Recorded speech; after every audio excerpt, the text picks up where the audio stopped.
I've written about painting, but I've never really had an opportunity to be a painter. I've written about photography and I have done some photography, but printmaking is, for me, it was just a transformative experience.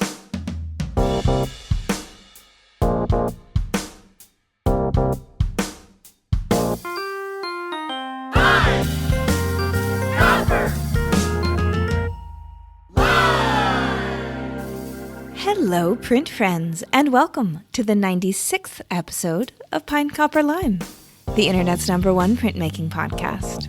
I'm your host, Miranda Metcalf.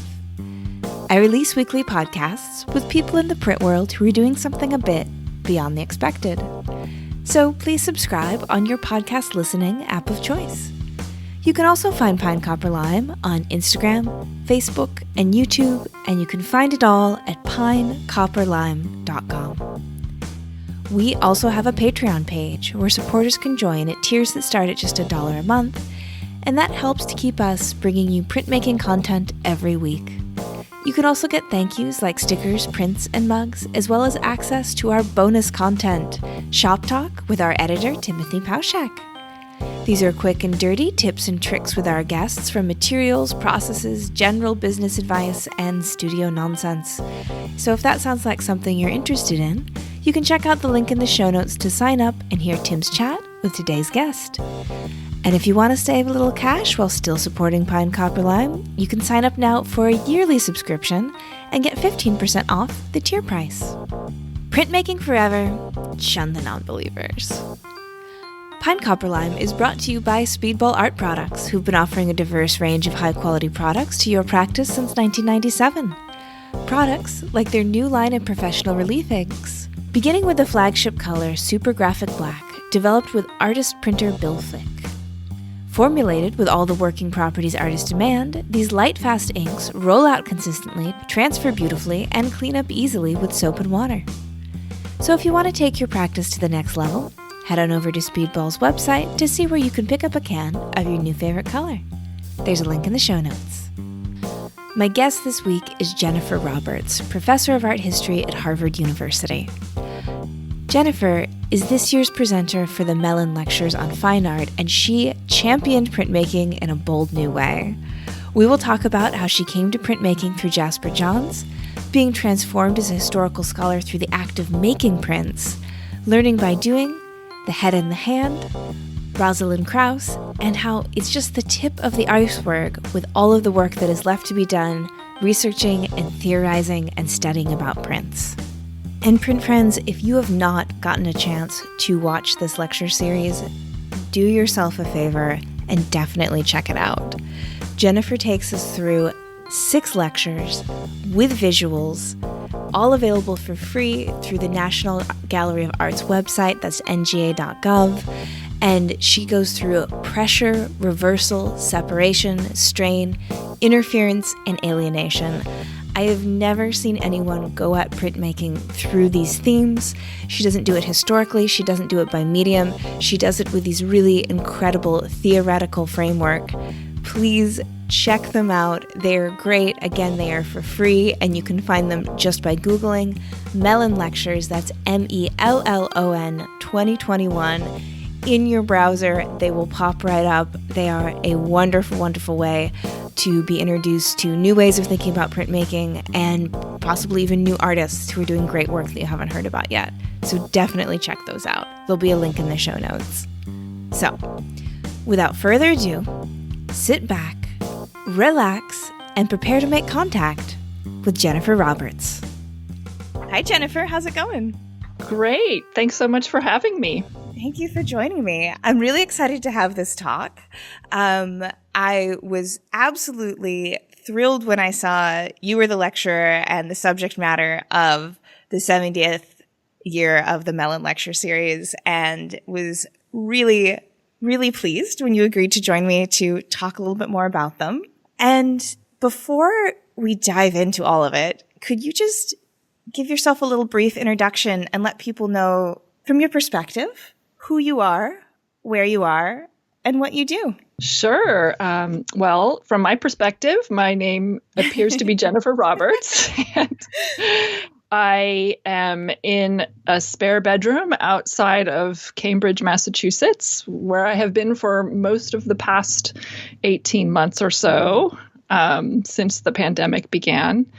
And I teach at Harvard, but Harvard has been one of the most strict institutions in terms of pandemic regulations. So I haven't even entered my office really, except for one 5-minute visit for the entire scope of the pandemic. But I just reached my fully vaccinated status on Sunday, so I'm ready to escape finally and actually go see some art. And what I do is that technically I'm an art history professor at Harvard. My official fields are that I'm an Americanist and a modernist, but I like to think of myself as being interested in and exploring all kinds of different areas of art history and fields outside of art history. So I'm a professional art historian, but I think I'm something of an unprofessional photographer and botanist and astronomer and science enthusiast and just general observer of things. Yeah. I definitely identify with that as well. But I have a very specific focus within my professional life. But I also pretty much am just in love with the world and how people respond to it. And I think that both art and science fall under that umbrella in a really, really interesting ways. And of course, print is a fascinating place for they intersect as well. Exactly. So it's a great way to bring them both in. So before we get into the lecture specifically, I would love to hear maybe a bit more about your backstory and how you came to study printmaking. And you mentioned in the series that you came to printmaking through Jasper Johns. Can you say what you meant by that? Yeah, I had a very strange entry into the topic. I never studied printmaking in any official way at any point in my schooling. And I just sort of stumbled into it. Actually, the first exposure I had to it, or when I first sort of caught the fire, as it were, it was actually before I started working on Johns. It was while I was working on a book on the movement of images in early America. It's about sort of the transmission and visual communication in the early period, 18th, 19th century in America. And I was writing about a landscape painter named Asher B. Durand, who it turns out had previously been an engraver. And so I was looking into his history and found that he was a banknote engraver. And I suddenly became just consumed by the philosophical and material fascination of banknote engraving and printed money. All of the biggest, most difficult, most complicated questions about what print is, its kind of ontology, its authenticity, its ability to be replicated, its ability to move, its ability to create value. All of this was compressed into this little project on banknote engraving. And that really woke me up to all of these issues. And then as I was finishing that book and writing about, things like line engraving and reproductive engraving, I stumbled into a small tutorial class at Harvard with 3 students. And the art museum, the Harvard Art Museums, had asked me to teach a small class on a single work in the collection and perhaps have the class put a show together. And they asked if I would do the Jasper Johns painting titled Dutch Wives in the collection. To make a long story short, that project turned into an entire exhibition, a small exhibition, but a real exhibition at Harvard that was about the relationship between Johns and printmaking, between printmaking and all of his other work in other media. And I wrote an essay for that, and having already been fascinated with print through this currency project, then I had the good fortune of stumbling into working on the artist who I think is more or less universally recognized as the artist for whom print is most central to his work in all other media. It's like one of the one of these the meta artists about printmaking. So I went into print via two kind of strange entry points, but both of them were incredibly rich for thinking about printing and printmaking. And at that point, I was pretty much hooked. So I had done that curating with the Johns painting and brought a bunch of Johns prints into that exhibition. And then over the years, I had a few other opportunities to do some curating. I did an exhibition at the Radcliffe Institute at Harvard on Willie Cole's prints made from ironing boards, which show up in my Mellon lecture on pressure, the first Mellon lecture. And then I also had, various experiences with making prints that developed as part of my research for both of these projects, and got to visit print studios and meet master printers, and have really spent the past probably 8 years trying to become a print scholar. Yeah. And so I always love to ask people who come on the podcast, what was it necessarily do you think about print itself that lit the fire in you? Because so many people, they're printmakers or scholars or curators like yourself. And why print? Out of all the things in the world, do you think really made that light come on for you? Well, I'm a very technical and material thinker, for one thing. I'm really prone to geekery around technical matters. So print is highly satisfactory in that respect. Yes. And all of my writing, leading up to this project, looking back now from a mid-career perspective, you can kind of begin to see the way your own mind works or did. And I've realized that in almost every case, in my first book on Robert Smithson, and then this book on early American visual communication, I'm always trying to find ways to take fundamental physical operations and thinking about physics, basically, and technical things, and connecting those to big conceptual and philosophical and historical questions, trying to create these direct connections between sort of matter and mind. And that's something that I was always trying to do in my earlier work. And print just really seemed to be an exceptionally rich field for that kind of thinking to develop. So I loved that it was so technical, but also so smart, so intellectual, and at the same time so tactile. I was really transformed by the experience of making prints, I have to say. Like I've written about painting, but I've never really had an opportunity to be a painter. I've written about photography, and I have done some photography, but printmaking for me, it was just a transformative experience, particularly in the way I realized how deeply making a print amounts to a form of intelligence, a form of visual and conceptual intelligence, and the difficulty of it. I think, like a lot of people, I assume that print is an easy way of making an image, but in fact, it's much, much, much more difficult than just sitting down with a pencil and drawing something. I mean, there's so many inversions and reversals, so many kind of methodological complications involved in making a print. And I also loved the way it was simultaneously distant and intimate. You're working with all these squashy inks and pressure, and yet you always had to hand this image over to this machine. And I loved the way those two ideas come into conflict in making prints. But I was transformed by the process of making prints. And I should say that I had this experience of printmaking in a class on monotype, actually, because after I had done this original catalog for the Johns exhibition, I was asked to work on the catalog raisonné of Johns's monotypes. And that was published in, I think, 2017 or 2018.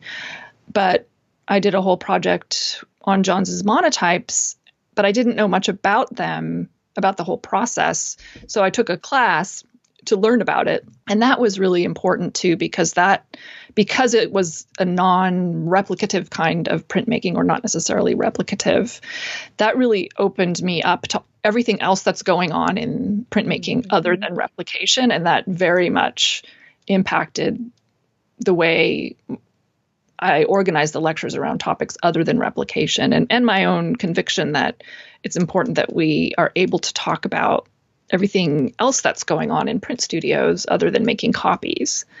So by working with monotypes, I was able to be sort of much more experimental and really dive into a lot of different qualities of printmaking that maybe I wouldn't have if I had worked in a particular technical tradition. That experience of, almost in a way, I think some people feel that they don't ever truly understand prints until they've made one. And that understanding has to come through the body and the corporeal experience. And exactly. I just think that's so interesting. And it's something that I hear a lot. And as someone who has spent a lot of her professional career as sort of a bit of a conduit between printmaking and the general public, through my work in commercial galleries, but also through this podcast as well. And that if anyone even has the slightest connection to it, even if it's just rubber stamp carving in primary school, it completely changes and informs the way that they're interacting with the image. And it's super fascinating. And it's something that I haven't necessarily seen in other media. There's something about that, as you say, that kind of technological element to it that brings that in. But whatever it is, it's until you've sort of lived it. There's always a bit of a disconnect, I think. Right. Yeah, a little alienation, if you will. Yeah. Right. To jump ahead.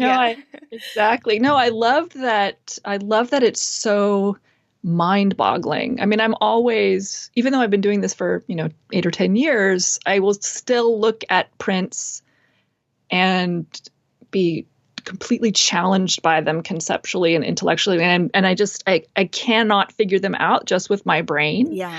And that's really for me, that's a really exciting place to be as an academic, in the ivory tower, right? My job is to be smart with my brain and figure things out with my brain. Yes. But I cannot understand prints only that way. And I love that. I love that it's so difficult, and I love that it's a challenge, and I love that I cannot fully understand print unless I use my body to do it. And that's just, for me, that's really exciting, because it's one of the few places in my academic life where I've really felt that I was using my entire body, both brain and the rest of it, to learn something. And, I've done a lot of teaching, coincidentally, around the importance of making as a form of knowledge and as a form of intelligence. I taught a seminar for many years with my colleague Ethan Lasser called Minding Making, that was all about theories of making. And we had thought a lot about and talked a lot about why it is that art historians aren't expected to make things generally. Like, why isn't that considered to be a valid form of research?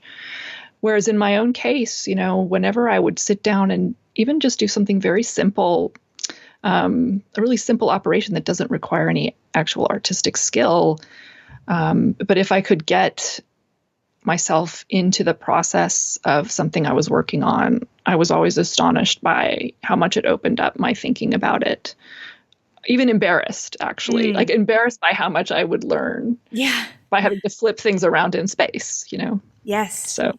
Yes. Yeah. It was, I'm thinking of the last time I made a print was in a studio in Canberra in Australia, and I was carving a lino cut, and my husband is a practicing printmaker and does a lot of his work in relief, and so he's showing me how to hold the tool in a way that you don't hurt yourself. There's all this sort of like body knowledge that you need, and and both hurt yourself in terms of stab yourself, but also hurt like the tendons, hurt the way, wear out your joints, because if you want to be doing this for many years.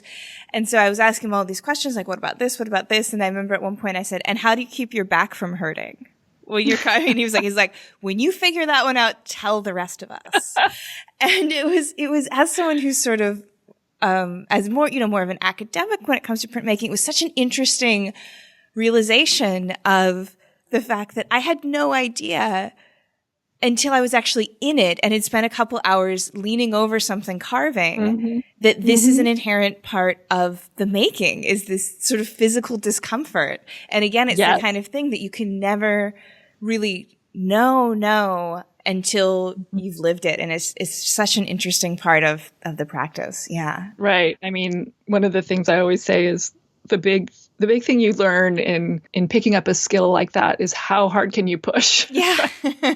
How hard can you push without something breaking off? Like, how do you meet the resistance of the material and without breaking something or making an error or destroying your own self? And it's exactly in those situations you described where you can feel the material and the process sort of flowing back into your own body and your own mind. I mean, the materials are teaching you and changing you as you work with them.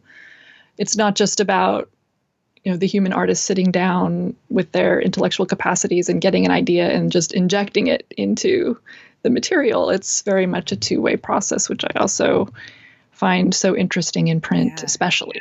I just released a couple of days ago the conversation I did with Caledonia Curry, also known as Swoon.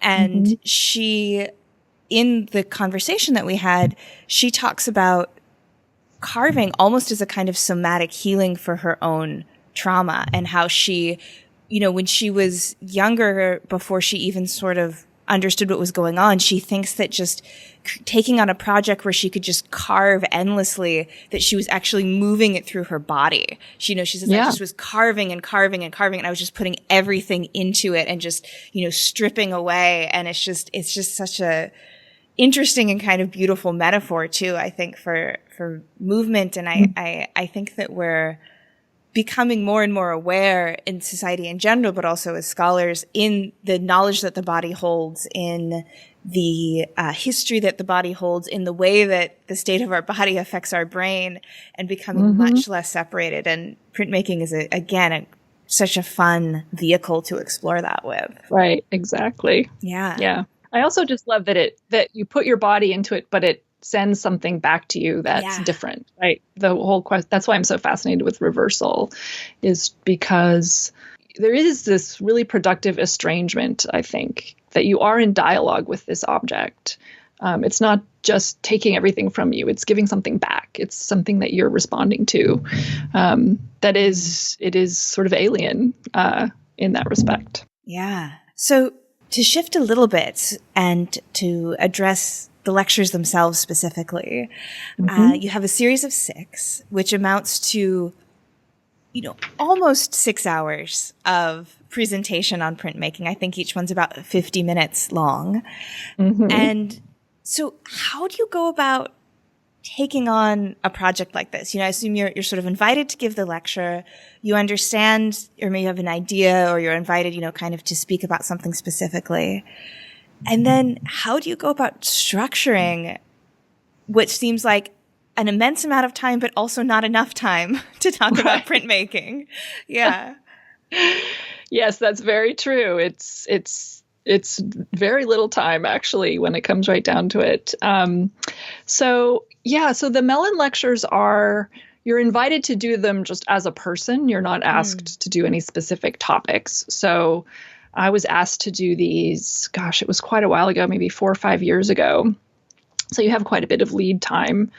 And I had been working on print and writing a lot of, these catalogs and articles and a lot of scattered work on print, and wanted to bring all that together in some kind of a synthetic way. Of course, I had originally imagined that I would be going to Washington, D.C. and essentially living there for 6 weeks while I delivered these.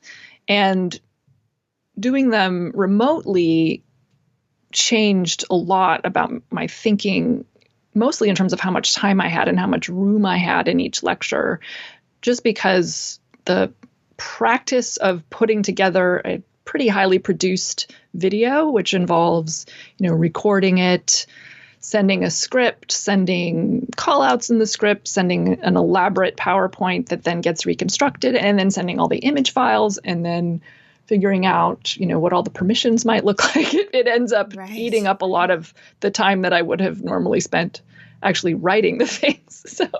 So it was a challenge, and it was really multifaceted and very interesting. But one of the things that I found was that, I was actually able to compress more material, more content into these videos than I would have in the lecture hall, because I think people can consume video more quickly than they can a person standing in front of them live in a lecture hall, just because we're used to these sort of the high speed world of video.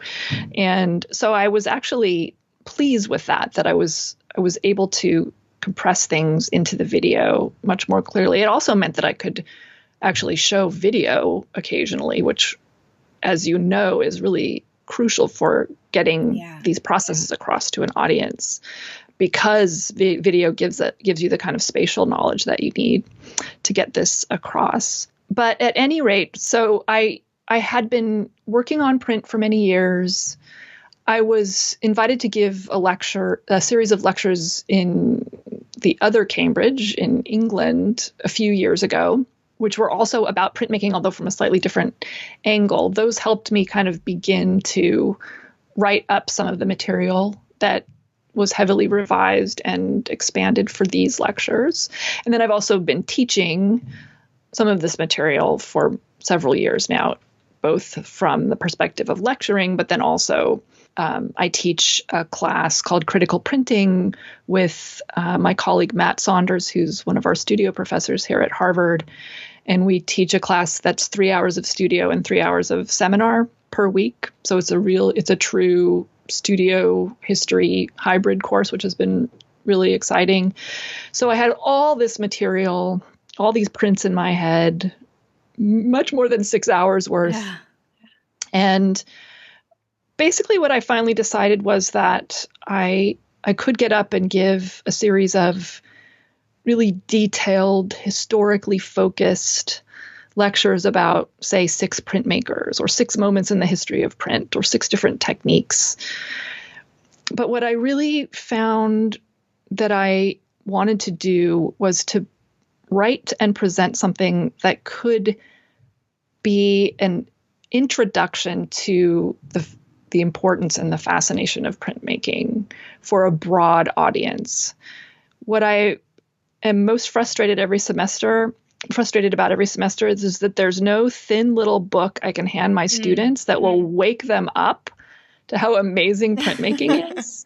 There aren't many gateway books or gateway content to get you into printmaking, especially for students who aren't already sort of part of the print community. If you're not already a print person, it's hard to find entry-level material. So I realized that I had this amazing opportunity. The Mellon lectures they're very much academic lectures. They're given by professors, but they are meant to be for a broad audience. And they also, even though the world of art history is very small, within that small world, they're a pretty big soapbox. And so I felt that I had an opportunity to try to sort of do something ambitious and shake up the way we think about print, because I've been frustrated both by the lack of sort of entry-level material, but more fundamentally by the lack of recognition of print in my academic art history world and in the world of modern and contemporary art more generally. So there were things that I really wanted to try to take a shot at fixing. And so I organized them in such a way that they wouldn't look like normal print content. In a way, I tried to camouflage them so that people who think they're just interested in painting might be tricked into watching lectures about printmaking instead of immediately running in the other direction, which, let's be honest, does sometimes happen in the world outside of the print world. It was important to present print in such a way that it could move between audiences that don't normally talk to each other. So I've tried very, very hard to sort of thread the needle between PhDs in art history and printmakers and people who are just generally interested in art, but don't have any particular commitment to any particular medium. So I really tried to make them accessible.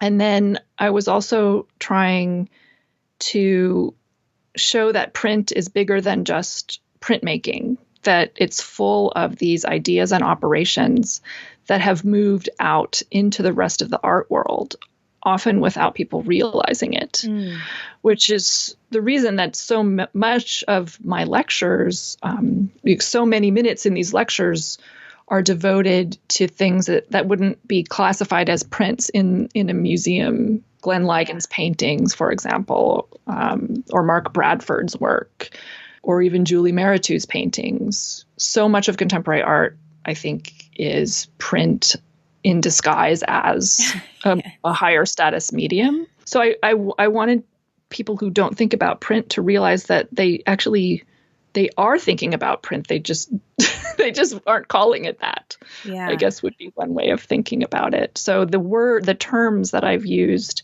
the kind of taxonomy, things like reversal and pressure, were an attempt to create a set of ideas around print that are transitive and that will move and can move across media, while also being kind of clearly attributable to a kind of generation in print. Yeah. And hearing you speak about it, it makes me think sort of about the art ecosystem and how, you have scholars and academics, and you have art makers, and you have curators, and you have collectors, and how, they really do, of course, influence one another and rely on one another for support and information. And, I think that having these lectures about printmaking is very hopeful and wonderful for someone, like myself and in the business of print in one way or another. But also it makes me think about how across all those tiers, and this is something that you address in the lectures, printmaking is given a bit of a lower status. As you say, these prints kind of have to disguise themselves as something else sometimes to get real scholarly attention. And I just always am never entirely sure why that is, because I can hear in your voice and I can hear in my voice and many people, like, when they love it so much, like, it's so fascinating. It's such a rich vein to mine, like, intellectually and artistically. And yet it always has a bit of a removed status. And I don't know, is that just, do you think it's just commercially based? Is it that Americans just have to be individuals and they just can't think of something that has a capacity for multiplicity having value? Like, what do you have any insight as someone also, championing our medium? Yeah, no, I've thought a lot about this, and I don't have the final answer, but some of the ways I've thought about it is that, so I do think that there is a lot of just social inertia around the unexamined prejudices around the secondary status of print. The response that people sometimes have just to the word printmaking is almost as if they're putting antibodies up around it or something. It's almost allergic sometimes. It just has this sort of set of provincial associations around it. Another association is, I think, the association with the market. It's seen as being somehow contaminated by market values, which I find really frustrating because I just don't understand how print can seem to be more pecuniary than something like painting. I mean, I really just don't get that at all. But that is out there as a way of thinking about print. This doesn't make sense to me, but it's very much out there. I mean, I often find that artists who are clearly working in and around print media do not want to be identified as printmakers.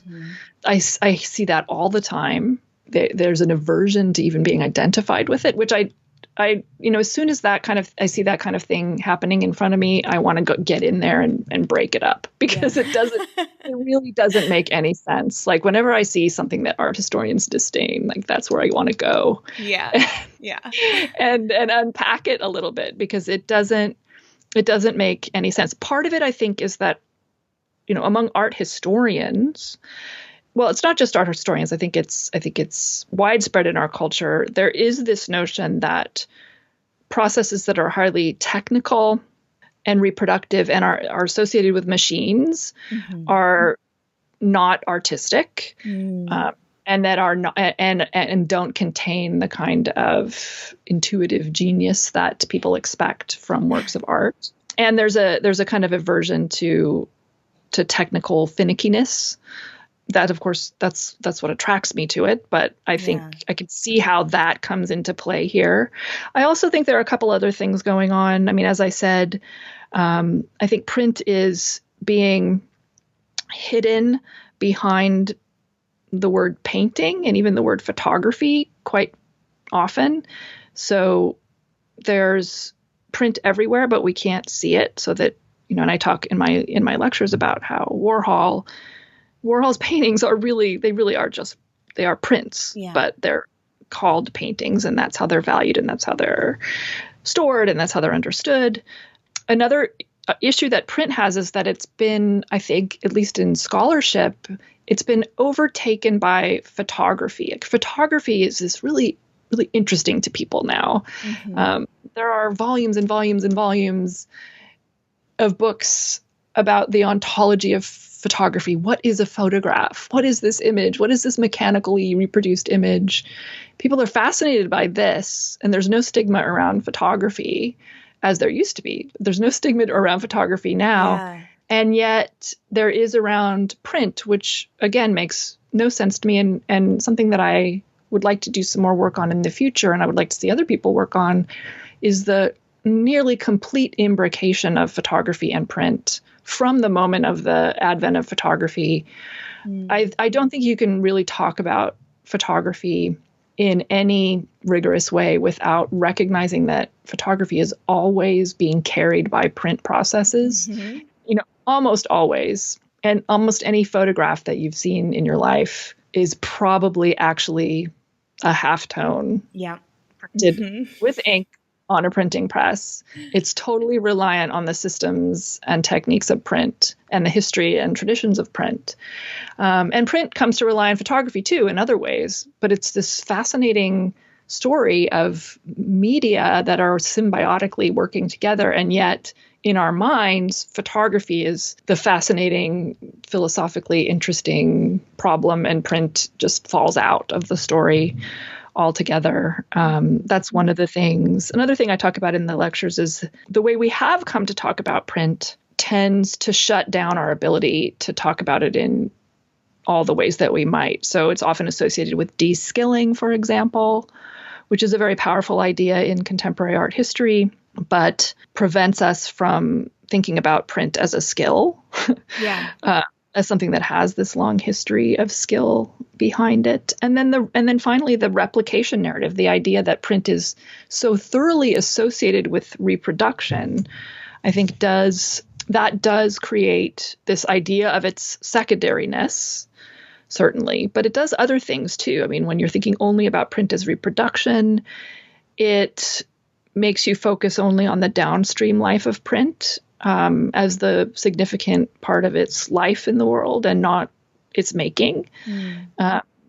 Thinking about reproduction tends to familiarize print, makes it seem normative and neutral as just a carrier of content. So when you're only thinking about it as reproduction, as like this cheap, this cheap thing running through the world, you're not able to see how weird it is. Actually, you lose all of the weirdness of it, which I'm very much trying to recapture in these lectures. It's not just an efficient purveyor of pictorial content that was made elsewhere. Yes. So, there's a lot going on there. And then there's also there have been, I think, in some of the high status venues for modern and contemporary art writing, there have been some moments that have, I think, become just bottlenecks in print studies. So, there was an interview that I read with Rosalind Krauss that she did in 2013. And those of you who know modern contemporary art know that, Rosalind Krauss is probably the most important critic for the way we think about, post-war art. And she said in this interview that she hates the medium of printmaking. Oh, no. And prints have nothing to do with modernism, and therefore I'm not interested in them as a medium.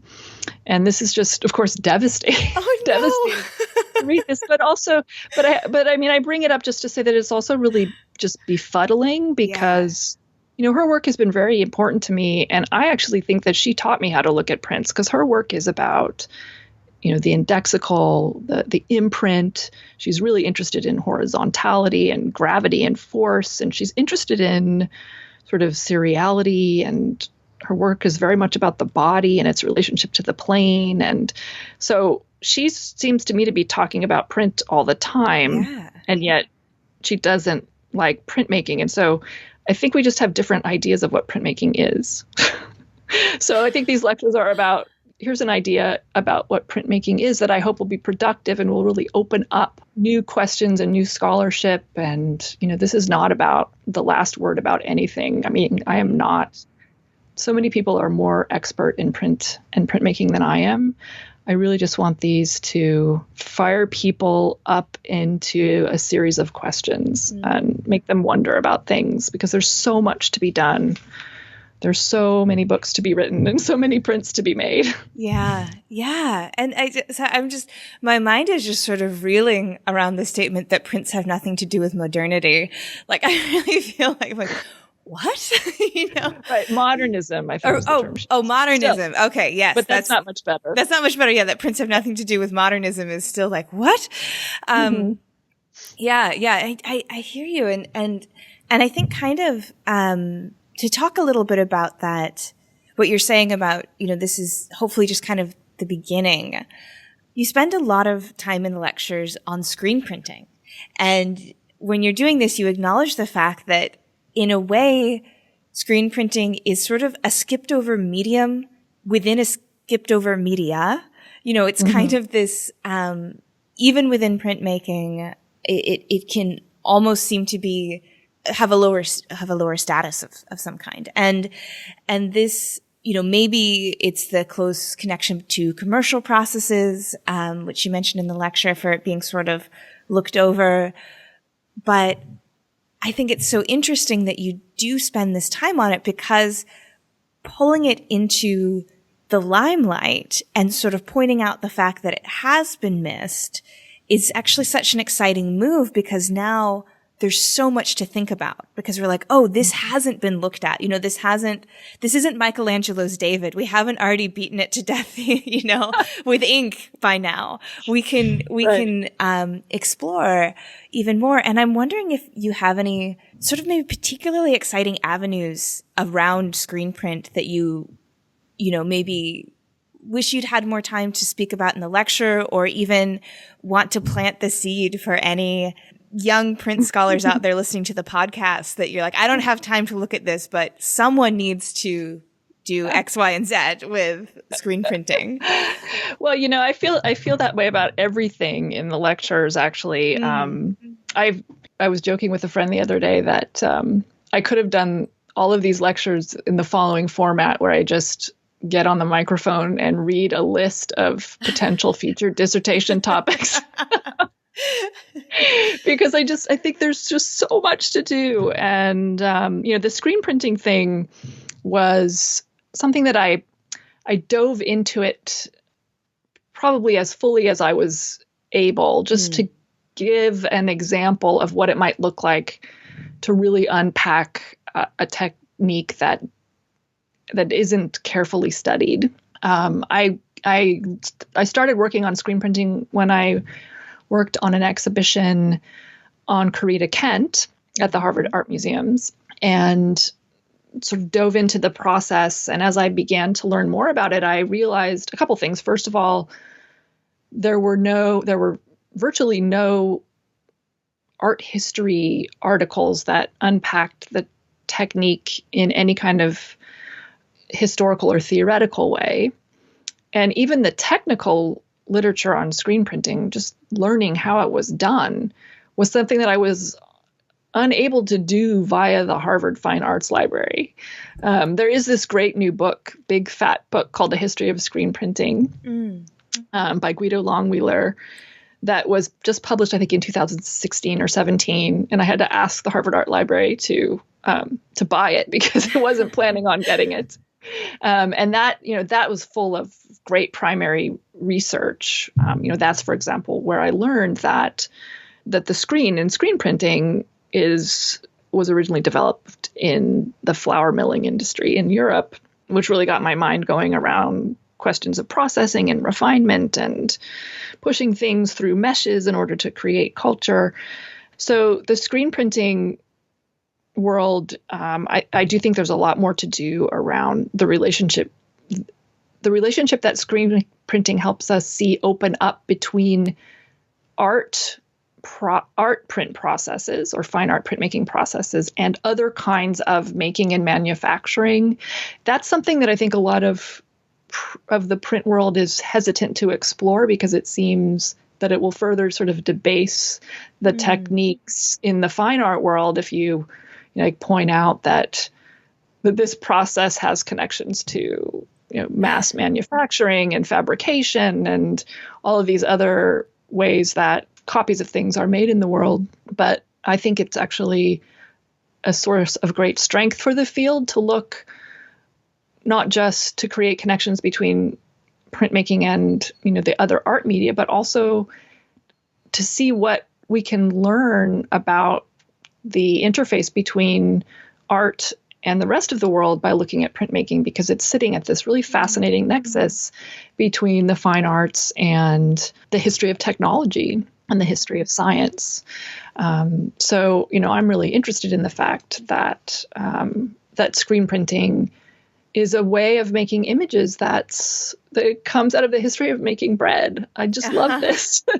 And for me, that's really enriches it. And it gives us this whole other field of ideas from which to pull as we talk about print. It's another whole way of talking about print. And, art history is beginning to get more and more connected to what's going on in material studies, material history, histories of technology. This is a very rich area of thinking and one that print should absolutely be at the center of. So there's those kinds of connections. There's all kinds of other things that need to be done, I think. One thing I didn't get a chance to talk about in the lectures, but I'm very interested in, but won't have time to really do, is the history of circuit printing, which is another screen printing topic. The first printed circuits were screen prints. And the development of computing as we know it, the development of the digital world as we know it, which we say is superseding analog print, is all actually running on circuit boards, which are analog prints, which are made using things like lithography and screen printing and all these processes that are now literally running our world. So these kinds of things are really interesting to me. I'm very interested in the relationship between print and textiles. That's another area that opens up when you start thinking about the screen print as a matrix and the transition between the analog and the digital. The screen print is a mesh, it's a matrix, it's a kind of textile, which is also related to the history of computation and technology, all kinds of things. Yeah. Print and gender is a huge topic that has so much still to be done. And as I mentioned earlier, I think another big area where scholarship and print work can be done is around this interface between photography and print that's very poorly understood at this point, even just at the level of documentation and archiving and understanding early print photography interactions. It's like the history of the halftone, for example, is completely fascinating and yet has barely been touched. Yeah, that's wonderful. And so, yeah, you've You've heard it here, print scholars. Get to it. You've got your yeah, right. Yeah. Yeah. Write to me. I have other ideas. Yes. Because it is. I think that's one of the things that feels so exciting about studying print, and it's something that I felt when I was doing my MA in art history, focusing on print, which is that you take an Italian Renaissance course, and I just would feel like, okay, yeah, wow, another article on this same thing. And then when you get into print, like there's just such this feeling of expansion and excitement and uncharted waters that, at least for me, just feels so much more invigorating as a scholar and an art appreciator, is that there's this sense of the unknown, and that you can go out there and try and find it. It's really fascinating and exciting. No, I totally feel that way. I'll often be looking at a print and, either really or metaphorically, and I just have this feeling, I'm just so excited about it. There's so much going on. There's so much to see. And like, I want to turn, I'm like looking over my shoulders, like, where is everybody? Yeah. I feel like that's being in the print world, is like looking over your shoulder and saying, right. Where is everyone? And again, I feel like there are just some, it's mere prejudice in many respects that is keeping people away from these topics. And it doesn't take much to crack open the door and get in there. So I think what I've just tried to do in these lectures is, I don't know, open the door, or I don't know, build the diving board or something to get people into this space, because it's a really exciting space to be. Yeah. Well, in the time that we have left, I want to make sure we get to talk about this sort of tantalizing nugget you drop right at the very end of the lectures, which is realizing that these series could be a book. And if you don't mind me, spoiling the name, as that's kind of that's it. But that's the lead up to a bit of in the lectures. But you say that you've, after thinking about it, decided that Contact would be an appropriate name. And I loved that, because looking back at the series, so much of what you're talking about is, of course, contact. And in this way that I hadn't really heard printmaking talked about too much before. You really talk about the contact between the ink and the paper and the press and the artist, and just these points of contact that are happening physically and theoretically in the methods of printmaking. And so I'm hoping maybe you could just speak to what's the timeline for this book? When can we, sure. just all of it? Because I'm very keen to have a copy myself. Yeah. Well, yeah, I'm very keen to do it and very highly motivated to get it done as quickly as possible. So when you give the Mellon lectures, part of the deal is that you have a sort of prearranged arrangement with Princeton University Press to publish them. And not everyone actually goes through with it and publishes the lectures as a book. And usually people will take the lectures through an elaborate series of revisions and rewritings before they publish. But there are some that hew pretty closely to the lectures. So there's already the whole structure for making this into a book that's ready to go. And so I just need to do it. Yeah. And my feeling is that I would actually like the book to stay very close to the lectures. Mm-hmm. I have worked very hard on the writing, and I feel that the length is right for this book. What I would like more than anything would be, as I said, to have this book be something that people could hand to their students, art history students, printmaking students. I would love it to be a little slim paperback that doesn't intimidate anyone, that people are excited to read, and that especially that educators feel that they can hand to their students without alienating them. So I really want it to be accessible and manageably scaled. And so I think it'll be very, very close. There are some little changes that I want to make here and there, but I very much want this to be something that that opens the field for as many people as possible. And, honestly, one of the things that's been most gratifying to me in terms of responses to the lecture is how many artists seem to be watching them and responding to them. And artists haven't always been the primary audience for these Mellon lectures.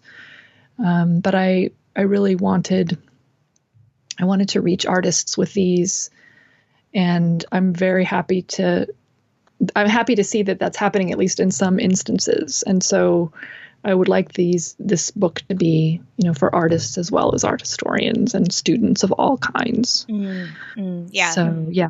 Yeah, and the title will be the same as the title of the lecture series, which is Contact, Art, and the Pull of Print.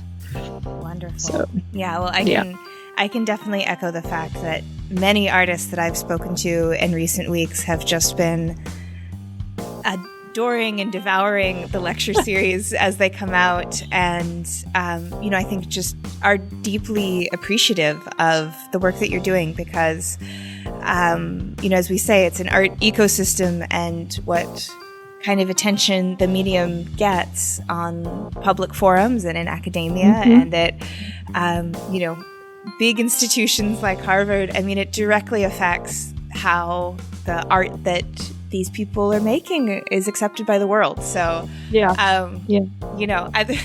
on behalf of the print world everywhere, thank you, Jennifer. I'm just going to step up and speak for everyone. No, but no, I think that it is something that I've heard the excitement in their voices that it is getting attention and excitement, and so I of course highly, highly recommend anyone listening who hasn't watched the lecture series yet should treat themselves and do so.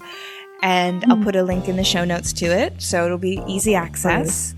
And also, what's the best place for people to find you, follow you, find out about other publications you've made, anything like that?